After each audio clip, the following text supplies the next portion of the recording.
Ladies and gentlemen, welcome to another episode of Special Moment with Stevie D. I'm your host, Michael Renfro, and in this special episode, colleagues and friends have gathered to share their stories in this first ever Stevie D roast. As you all know, a traditional roast is when admirers of a celebrity share faux insults about the host, thus resulting in an evening of jest and jocularity. Who am I kidding? Stevie D has no friends or well-wishers, only ex-wives, collection agencies, and bounty hunters who want to know his whereabouts.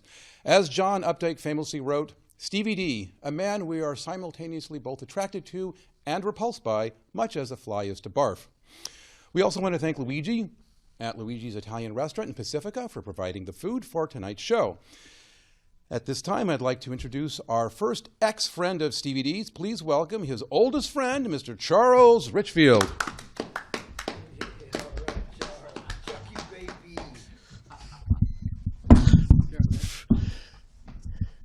Ladies and gentlemen, those of you who had to pay to be here tonight, I'm not sure how many of you know just how corrupt, morally deficient, and hairy Stevie D really is. It's disgusting. And that's being kind. I mean, I've actually seen him with his clothes off. And it's not good. Most of you don't realize how close Stevie D and I were growing up. We shared everything together. Girls, money, jobs, businesses, even underwear. I know what you're thinking. How could a kind, humane person like myself ever become such close friends with this degenerate? I don't want to bring up specifics because it will shock children, grandmothers, and pregnant women alike. I'm not going to bring up his terribly addictive gambling habits, his over-excessive drinking, and womanizing.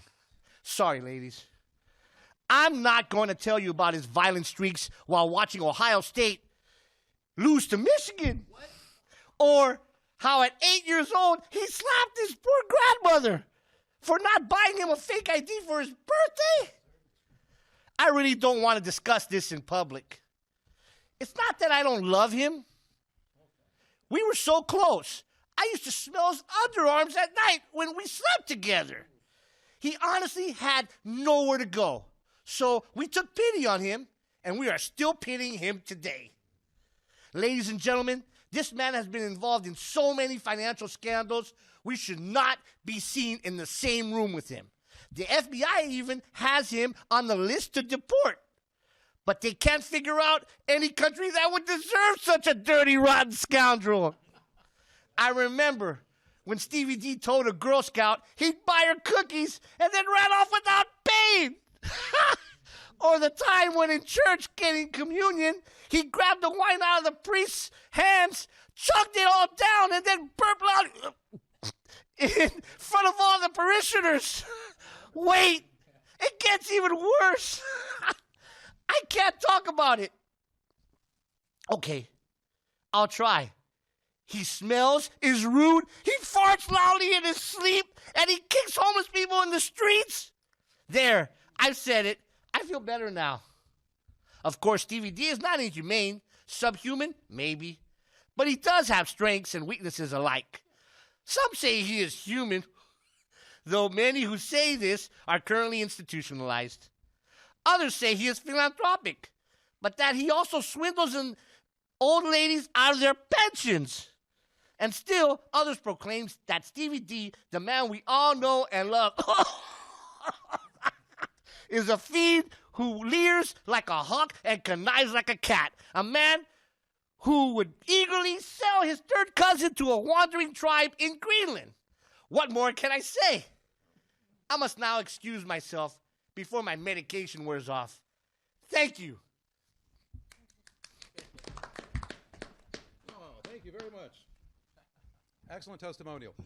I must say that I thought no one could possibly be as inconsiderate, tactless, or repulsive as Stevie D. But I stand corrected. Stevie D wanted me to remind everyone that you should all be very professional, cordial, and respectful. Our next guest has been involved in multiple illegal activities with Stevie D and would like to share her most intimate details and experiences. Please welcome Stevie D's current ex-wife, Dina Ragusa.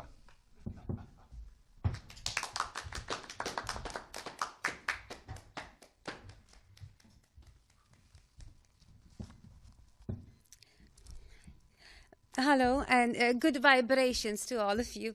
I'm so happy to see such beautiful faces here today. I have come to pay tribute to my late husband. Ex-husband. He's not quite dead yet. I'm sorry, I slipped. I didn't mean that. Stevie D was actually a good husband when he was asleep until he started to snore. That was terrible. It kept me awake all night and I had to sleep during the day, thus upsetting my beauty sleep. And of course, my eating habits were disturbed, which made it so hard to wear my bikini to the pool. Of course, Stevie D was very, very health conscious. We had a membership at the gym and always worked out together. Swimming, yoga, Zumba. He would even do push-ups at home, which I counted. Each one of them, each one. He would often run in place and fart horribly. I guess I was very happy in those days. Sorry. He really didn't gamble that much. We were able to get our house and car back without any problems, thanks to my mother. Thanks, Mama, for being so nice to the boys from New Jersey. And he won many times. He won many times. Even bought me very nice gifts at the hotel gift shops. I was always sunbathing at a pool when he gambled and took care of his Mary Maid's delivery business. Of course, everyone remembers his ingenious plan for preventative dentistry that changed how we got feelings. Things that unfortunately my mother couldn't quite understand. She was very patient with him while he studied at that overseas chiropractic school. And he always gave me flowers on my birthday, New Year's, and on my mother's birthday as well. Although he never seemed to forget to give them to her. And he was very, very nice to me 4 times a year. Thank God it was just 4 times a year. It gave me plenty of time to do my master's in psychology so that I could get a job. My mother, she kept telling me he was no good, but I just couldn't believe her. Now with my degree, I work and I make a living, paying off several of those bookies from his past. Even though we're no longer responsible for it. My mother helped him a lot, and he always meant to pay her back, and kept promising me he'd be nicer to her. Calling her ugly wasn't just a sweet little joke. He would always say it's a joke, and I never understood the joke. But my ex-husband Stevie was so ambitious. When the local hospital contacted us for the yearly blood drive for the poor, he immediately volunteered me. And he told my mother was good for a couple of cases. Then he went to the Yukon to raise money for the locals and tell them, give me your blood and I will forever haunt you with the memory of Lean Jean. I couldn't understand that either. We were very different personalities, really. I loved volunteered work, and he just loved laying around the house, touching himself, and talking about bugs and clam bakes with hairy Scottish men. It was then that I realized we weren't right for each other. Dina, darling, let me help you. I'll tell the truth. You know, I remember the first day that my beautiful daughter and Stevie D met, but I'm trying to forget that day. And even though they're divorced, thank God, I still think of him daily as I take out the trash. Oh, tomorrow's Thursday. Remember to stand by the curb so you can get picked up.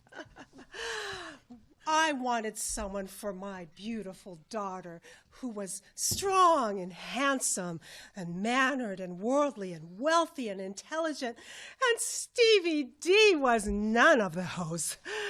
Oh, God, you're so ugly. You can make onions cry. But, you know, it's been a while since I've seen you. I like what you did with your hair. The way it comes out of your nose and your ears like that. Obviously, Stevie D divorced from my beautiful daughter. But he also divorced from personal hygiene. He doesn't bathe daily because, like his career, he's already washed up. Anyway, but let's take this show seriously because obviously his producers don't. My ex-son is apparently here to make jokes, but the only joke is him. But at least this show is filmed in this nice studio. I thought we would be filming at Highway 1 because that's where all the major wrecks usually happen. But people do find happiness watching this show when they see the credits rolling. Then they know they can finally watch something else that's much more interesting and entertaining, like that live telecast of grass growing. Yeah, they like that. And also, this show is very popular in North Korea, where they play it over and over to torture people.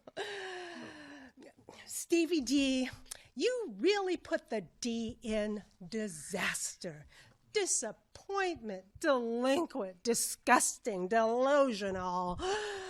Oh, but, seriously, I get tired of people just calling him names all the time, like sleazeball, moron, misogynistic, odorific, ugly, and fat, because he's not fat.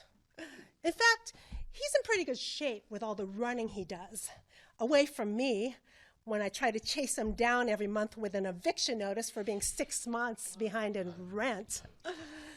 He's got so much debt, gambling, all kinds of debt. It's surprising he's alive at all. Debt and all the binge drinking and chain smoking he does. His doctors told him he needed a transplant, but instead of removing his liver or taking out a lung, they removed his brain.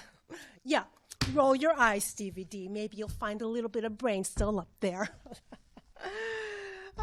Stevie D, the first 52 years of childhood are always the hardest. But you know what? Contrary to what people say, you're not completely useless. You are the reason that God invented the middle finger. And with that, I salute you. What? I can't give him the finger? Okay, fine, right. So anyway, I just want to say, before I go, do not, under any circumstance, rent a room to Stevie D. Do not do it at any cost. Come, Dina, darling, let's go, because I will help you rebuild your life, because that's what respectable people still do. Let's go. Mom. Stay away from her. Hey. Mom. Okay. Ladies, please, this isn't a hockey game. All right. I know, we all want to take turns. Thank you very much for that moving testimonial. Thank you. And please, as you leave the stage, don't step on my pet iguana, Iggy. And now, ladies and gentlemen, please watch this. Please watch this, unless you've got something better to do. Wow. Hi, I'm Johnny Bag of Donuts, because there are two things I like: donuts and bailing your sorry ass out of jail. At Johnny's Bail Bonds, we are the pioneers of the structured inverted remittance program. You need to get out of jail, but you can't pay. Thanks to recent Trump-related tax forgivenesses and labor loosenings, now there's a way to get out of jail and work it off. When you contract with Johnny's, you simply work it off at one of our state-of-the-art labor farms. While you are paying back my money, you will engage in such transferable skills like bovine evacuation retrieval and hay acquisition. You like chicken? Well, you'll be killing a lot of them if you don't pay me back my money, because my scumbag lobbyists in Washington have greased the right senators to make this just legal enough. Hi, I'm a scumbag Washington lobbyist, and my mother's ashamed of me. These animal innards removal sites are just out of the jurisdiction of regulatory agencies. Boom, boom, boom. In 3 to 90 months, you've paid your debt to the board. Meet the board. Spend 90 days at the county line or 90 days at county. Johnny's Bail Bonds, where eminence reigns supreme. And don't make me come after you too, punk!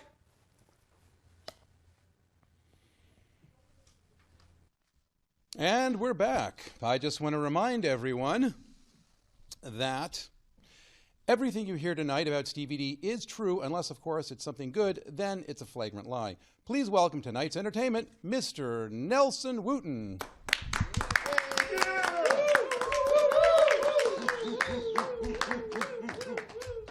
I heard we were going to be honoring Stevie D, and well, how could there be an honoring without a little song from Mr. Wooten himself? I don't like to think of this song as addressed to Stevie D. Really, in some ways, I like to address it to everybody else up here with me at the dais. Oh, if you're feeling lonely like the world has got you down, if you're feeling lonely and your face only makes frowns, if you're feeling gloomy and the day feels rather grim, I'll tell you a secret so you feel like a winner. Oh, anytime you're feeling bad, there's one phrase you can say. 6 little words, sure, to brighten your day. If you want to feel lucky, all you need to do is repeat after me. It's really easy. Yes, it's true. At least I'm not Stevie D. No matter what can happen, at least that fool ain't me. Sure, your car got towed and the windows all are smashed, but at least you've never tasted the rim of a dog's ass, 'cause you're not Stevie D! Oh! I'm not Stevie D! That's the right mantra for you and me. Sure, you might have cancer and the chemo didn't work, but at least you're not known for being a public jerk. 'Cause you're not Stevie D. Yes, on the train, in a plane, that's where he likes to come, making sounds on school playgrounds, what he does for fun. Maybe your dog was just run over by after dark, but at least you can go within 1,500 yards of schools and parks. Oh, the big finish, everybody. At least I'm not Stevie D. Just knowing that means that I can die happy. Sure, your family was massacred by U.S. Special Forces, or you caught your children outside playing with horses, or your spouse sold your house to move off with her lover, and it turns out that guy she ran away with is her brother. Oh, no matter if those things happen to you, at least you're not Stevie D. Yes, that's all true. From the heart, people. From the heart. Give it up for the song silence, Mr. Nelson Wooten, ladies and gentlemen. Thank you very much. Thank you very much. We are currently being viewed by over 73 million people worldwide, including the town of Tiffin, Ohio, that bustling metropolis. And as we all know, most of the decent people in the world have signed a petition to have Stevie D permanently moved to a very early Sunday morning time slot. And this next person, this next person would like to speak in complete anonymity regarding how they love to hate Stevie D. Okay. May I introduce Ms. Gertrude Fogaza.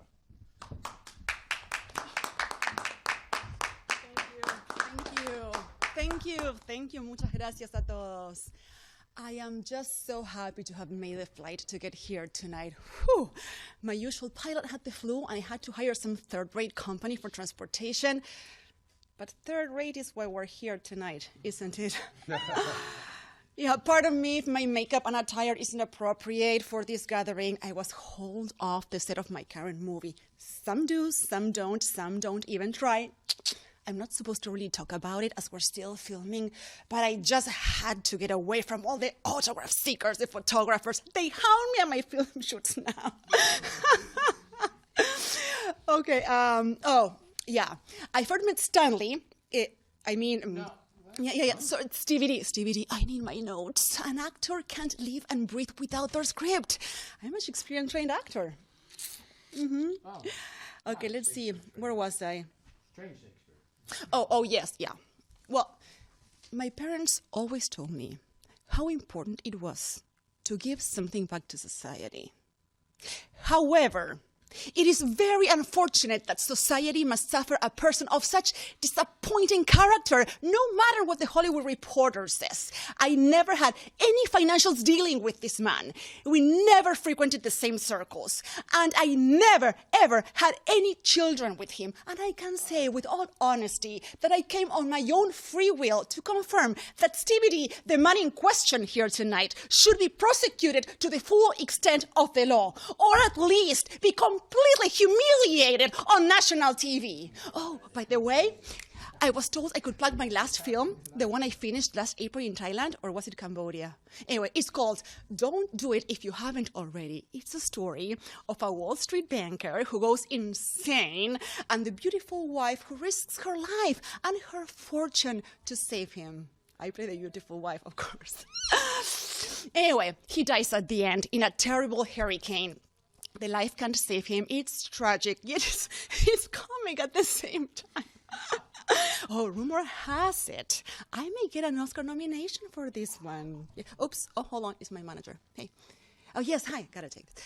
Yeah, I'm giving a speech on this DVD show. See, that loser. I'm so sorry. I know. Oh, yeah. Let me call you back about the Jimmy Fallon interview. That's actually exciting. Okay. Ciao. Now, where was I? No script. Kills me every time. Oh, yeah, Stevie D. Actually, he isn't as bad as you're thinking. He's worse. He farts. He believes the earth is flat. He's un estúpido.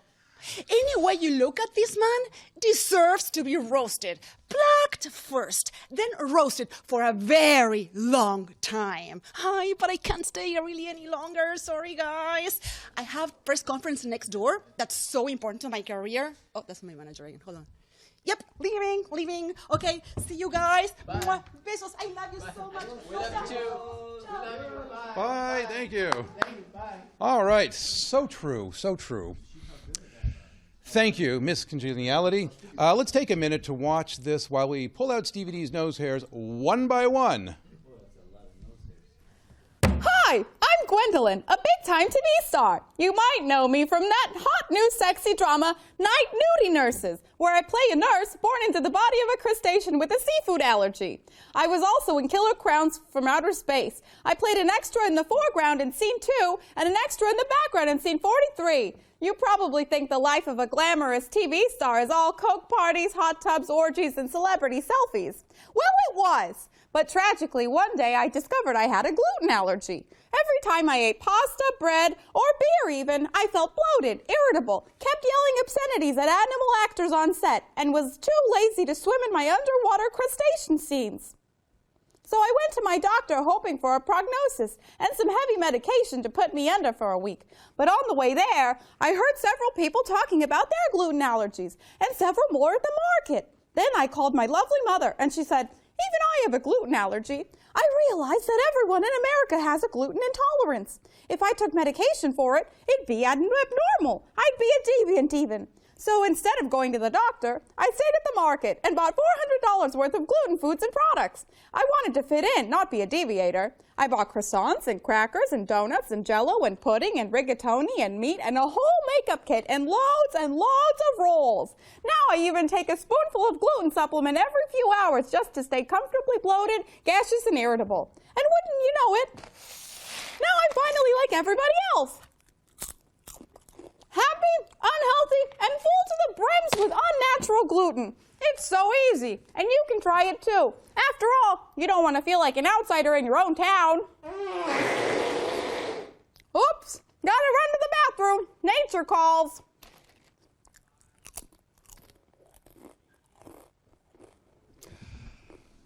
You know, there's one very fond memory I have of Stevie D, but I can't speak about it because the FCC has forbid the story from ever being repeated in the state of North Dakota. I do remember, however, picking blueberries with Stevie D once after his mother told me to take him outside and lose him in the forest somewhere. Those are some of the best days of my lives. Yeah, good times had by all. Let's welcome our next guest, Mr. Heinrich Torres Giannini III. Muy bueno, mamones! Hey, you may know me as one of my many aliases. hermano negro, los ojos muertos, y el nombre más famoso, a fuchiculo. But hey, all my friends call me Heine. It pleases me to no end to see all you despicable people here tonight, who've gathered to relish in the odd, the strange, the macabre, and our ability to exhibit questionable behavior, all for a good cause. The meaning Stevie D.